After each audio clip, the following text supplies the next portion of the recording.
setting yourself up with all the tools, the calendars, those types of things, so that you can feel organized and in control of it. Because as soon as you kind of gets a little bit out of control, it can feel chaotic. Yeah. Branding is a really big topic, and it's a bit of a buzzword. Yeah. Brand is really, it's the set of expectations. It's the look, the feel, the experience you give your customer. Okay. That's what a brand is. That's what a brand does for you. And it can start really small. It does not have to be, go and get all of the top high level. In fact, I encourage people to not do that for a couple of years. Okay. Most people think that a brand is your logo, your color palettes, your photography. It's not. Those are the final finishing things. Those are your visual bits.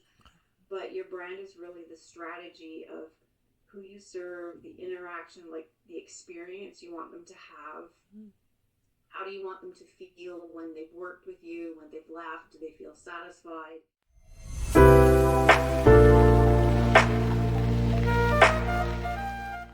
Hello, everybody. Welcome to episode 36 of the Dairy Mom podcast. My name is Diana Adair. I am the founder of the Dairy Mom. We inspire, educate, and empower mothers who may be struggling to reclaim their dreams or who may have temporarily set aside their ambitions due to the demands of motherhood. On the Dairy Mom podcast, we bring you powerful stories from audacious mothers around the world who defy societal expectations and harness their strength to juggle both roles of motherhood and the pursuit of their personal and professional ambitions successfully. Before we begin today's conversation, I want to take a moment to say thank you. Thank you to all of our new subscribers, our new viewers, and to all who have been with us from the beginning. I appreciate you all very much. And if you are yet to subscribe to our channel, please do so by hitting the subscribe button. This helps our channel to grow. Today's episode is the second part of our series, Mom Life, Love, and Business. We are honored to continue our conversation with our award-winning brand photographer and entrepreneur, Annemarie Gruden, who's right here with me in Canada. Annemarie Gruden, an award-winning photographer, founder, and creator of Magnolia Sage Studio, offers brand photography for the modern entrepreneur who wants to show up authentically and feel like themselves online.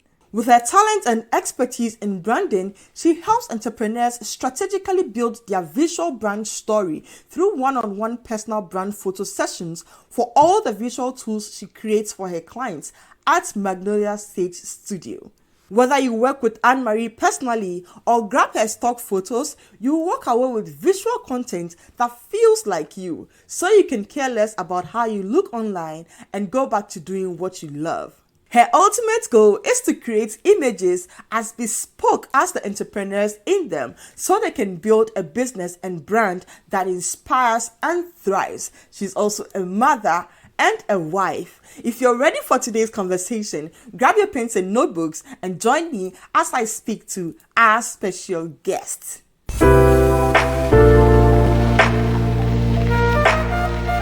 I had to go outside of my neighborhood when my kids were, when we merged into that group of 5, right? Yeah. Because by then they were all in school and my career was flourishing and et cetera, et cetera.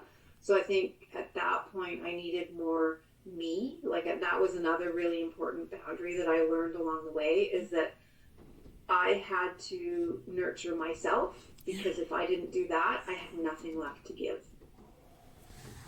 My cup was drained, right? So if you don't nurture yourself and you don't take care of yourself, whether that's, going to the spa once a month, getting your hair done, getting your nail, all the girly things, or, going out for lunch with your girlfriend so that you can feel alive and like a human being and not talked to by a teenager that's hormonal at the moment. So if you get completely drained, you have nothing else to give. And it's likewise, in our relationship with our partners, if you give, you start to lose who you are. Yeah. So you really need to give yourself something back to yourself. And don't think of it as, I'm spoiling myself, I'm this, I'm that. No, it's not at all. It's really just you're taking care of your own mental health. your own self so that you can give, basically. Yeah. If you don't pour it into a cup, if you don't fuel it, it runs out. Like the tank, Yeah. like if you don't put gas in your car, it runs out pretty quick. Wow. And this is something we've been hammering like lately, like self-care for moms. It's very crucial. It's not selfish. But then even as No. we also take care of ourselves, our kids are seeing that we are taking care of ourselves and they feel secured, like knowing that we are, good. And it's okay to tell them, hey, this is mommy time. Can you go do this, and set them up with something quiet while you're doing Your thing. You're writing in a journal, you're having a cup of tea, you're just having 5 minutes of peace and quiet. Yeah. So self-care is going to be different for everybody. Some people need a creative outlet. I know I'm the creative outlet kind of person, so I need to go and I'm also I find, so I'm one of those, I'm an introvert, but I'm an extrovert as well. Oh. Introvert, extrovert. I love being around people. I love interacting. But, when you get home, you kind of go, okay, like you take a big deep breath and you need to recharge before you can go back out. So that's what I mean by that. Yeah. And I know and maybe it's an age thing, I've just found ways that I can rejuvenate that way. And for me, it's being out in nature. It's being creative. I taught myself how to crochet this winter. Wow. I wanted to get off. I remember, so I'm talking scrolling on, I would sit down with Netflix and chill, have a glass of wine, and have my phone in my hand, and I'd invariably end up on my phone scrolling social media. Yeah. But I just wanted to stop doing that. It was more I needed to do something with my hands. Do you know what I mean? Yeah. Really thrilled by all the like authentic experiences of motherhood that you've shared with us, self-care, the kids and all that. I want to really come into entrepreneurship, and mompreneurship. I know sometimes there are mothers out there who want to start their own businesses, they want to start their own thing, but it can be quite challenging because sometimes entrepreneurship can be like this, you really don't know how the road is going to be like, and so kind of trying to do that. And again, when it comes to entrepreneurship, you need lots of time. That's what I know, to try to make it work. So how did you navigate that and the kids, because that can be quite challenging. What would you say was the biggest challenge you ever had to face when it came to your motherhood and your career as an entrepreneur or a mompreneur? My biggest challenge was guilt. Okay. Overcoming the guilt of leaving them.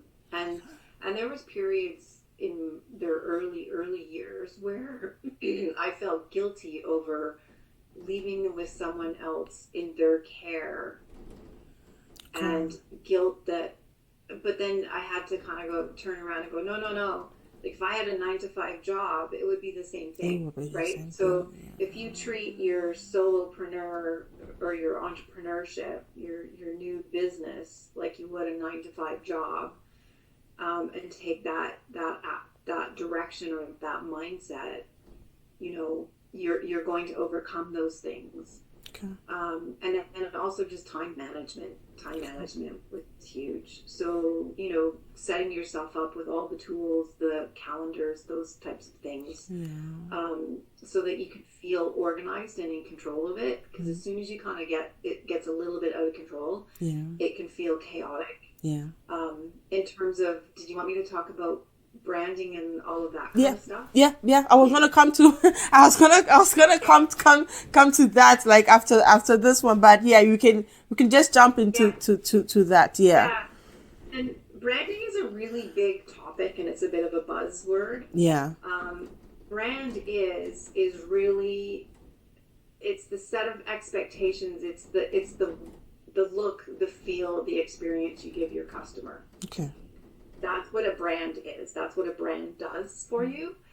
And it can start really small. It does not have to be, go and get all of the top high level. In fact, I encourage people to not do that for a couple of years. Okay. Because as our businesses are founding, you're kind of evolving who the personality of that business is. Okay. And you get clearer on who you're serving, your product base, all of those things. So I would start really small and start really simple. Okay. And, it's kind of like when we first go to college and we have our bachelor apartments, they're pretty clean and simple and tidy. And as we grow and evolve, we add things to that, or our tastes change. It's the same with our businesses and our brands. Yeah. So as your business grows and evolves, you're going to see needs. And then you kind of fill that in. And maybe at the 2-year mark, you're going to look at your professional look and feel of it all, right? Yeah. And that would be your brand shoots and your logos and your color palette. Like, most people think that a brand is your logo, your color palettes, your photography. It's not. Those are the final finishing things. Those are your visual bits. But your brand is really the strategy of who you serve, the interaction, like the experience you want them to have. How do you want them to feel when they've worked with you, when they've left? Do they feel satisfied? So I guess my biggest bit of advice would be to actually write out a roadmap and a framework where you're at, what your offers are, who your client, who do you want to work with? Because if you're not working with like-minded people, that can be really draining too, right? Yeah. So it's like when you go and fill out applications for jobs, it's the same thing. Like, you're filling out your brand and your business model are kind of like you putting out in the world who you want to work with, or how you want to work, how you want to do things. I know being a solopreneur has freed me up to be a mom, to be able to walk to the bus stop to pick them up, to be able to go on a school field trip. So that was the one big blessing in all of it, is I was completely in control of my calendar. So I could take that Tuesday afternoon off and go to the zoo and do all of the, the parent volunteer things. I could schedule it in, and that was beautiful. So not everyone can, because they got to work that 9 to 5.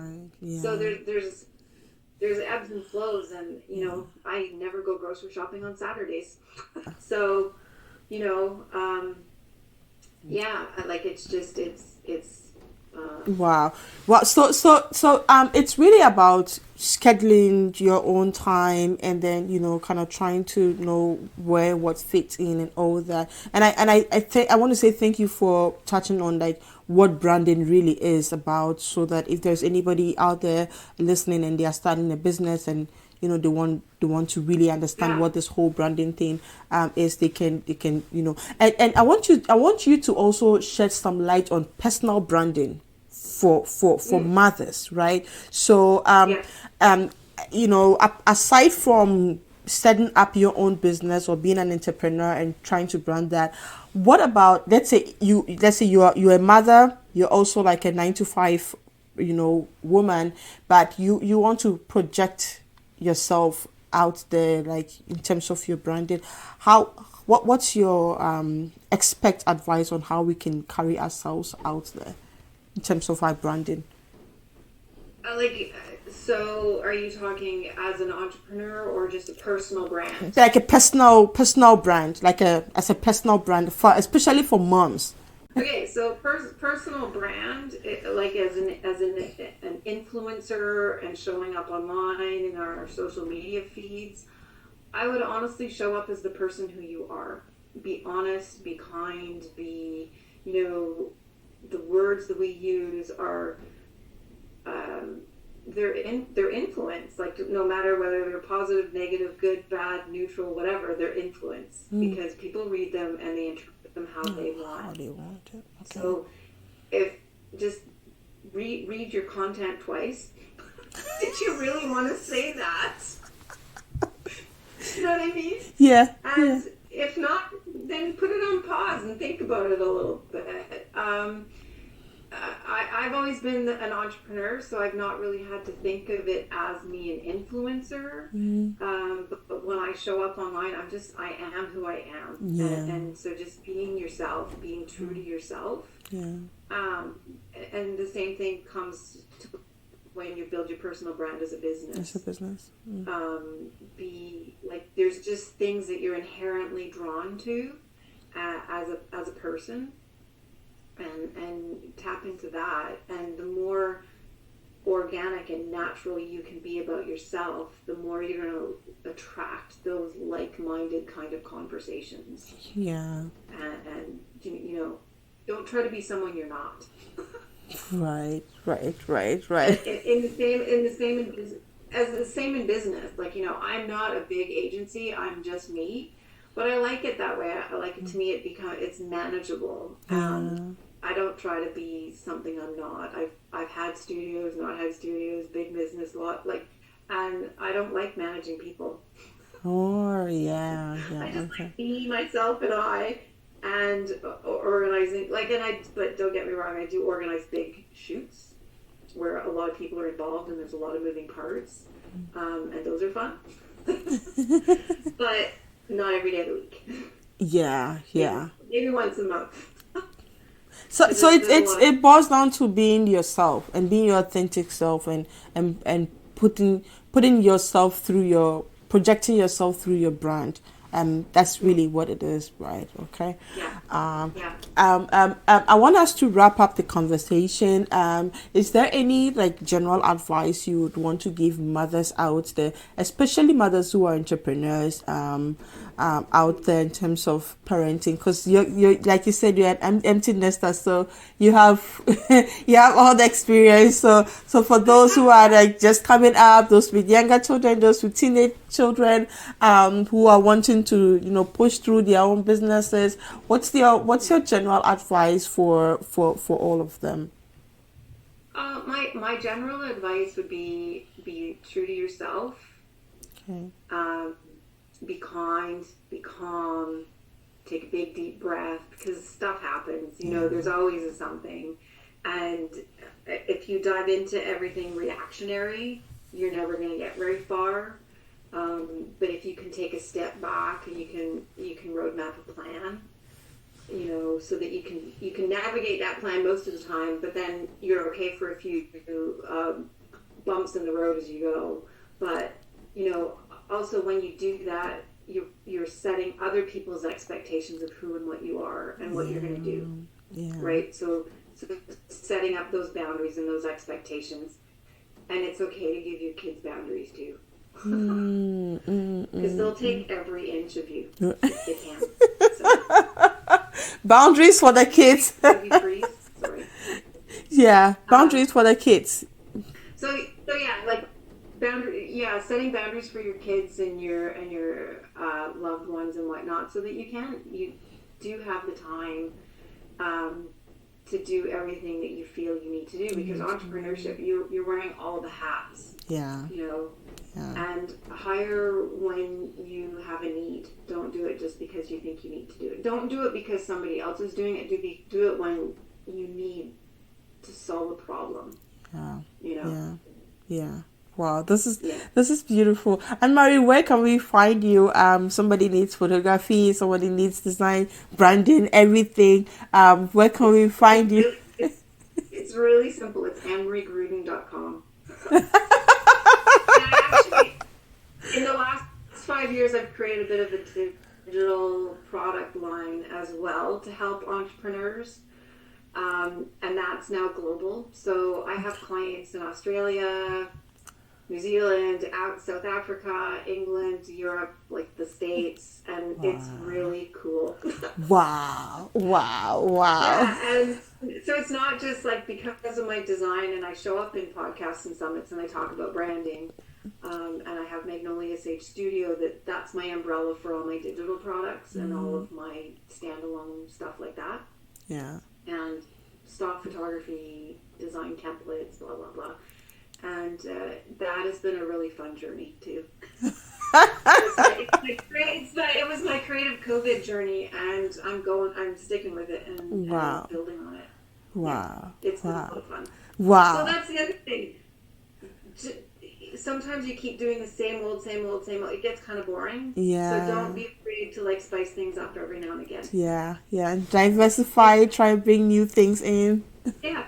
Yeah, diversify, bring new things in. Don't be afraid to try new things. If they don't work, chuck them in 6 months. You know, you don't have to do it forever. Yeah. You can try it if it's not aligning with you, if it's too much work, if it's too much effort. Shelve it for a while and then go back to it. So don't be afraid to try new things and be adventurous, because that keeps us young and zest for life as well. So yeah. That's so true. Yeah. So I have one website, one platform, AnnemareGruden.com, and it's kind of all there. Everything is there. Wow. Thank you so much. You can reach out to me that way as well, like my contact page and whatnot. And yeah, I'm always open for a mompreneur conversation. Wow, that's so beautiful. Thank you for making yourself available for mompreneur conversations, because I'm sure there are moms who would be happy to reach out to you for some tips on how to navigate their own journeys. Yeah. Yeah, 100%. I mean, I had the support when I needed it, so it's nice to know that I can now give back when I've got extra time. Like I do, I have more, because I don't have them, at my at my heels anymore. I have more time to be creative and more entrepreneurial but enjoy that journey when you do have your kids, because it's really short. Oh, wow, yeah, give so them lots of hugs and squeezes. Let them know you love them, so that they grow up to be happy, healthy human beings. yeah. That got me cherry. So touching. Well, Annemarie, I want to say thank you so much for making the time today to join us on the Dairy Mom podcast. I've really had a great time with you, and I've learned a lot from you, from your experience and your wisdom, and your expertise. And I want to say thank you so much for your time today. Oh, my pleasure. Thank you so much for having me. It was it was a treat.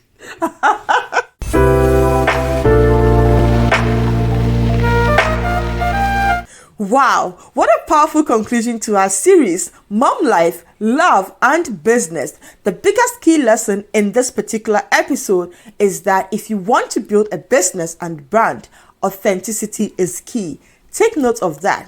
Let me know what you learned from this particular series in the comments section. Thank you so much for joining us today. In our next episode, we will bring you another inspiring story from another mother. Be sure not to miss it.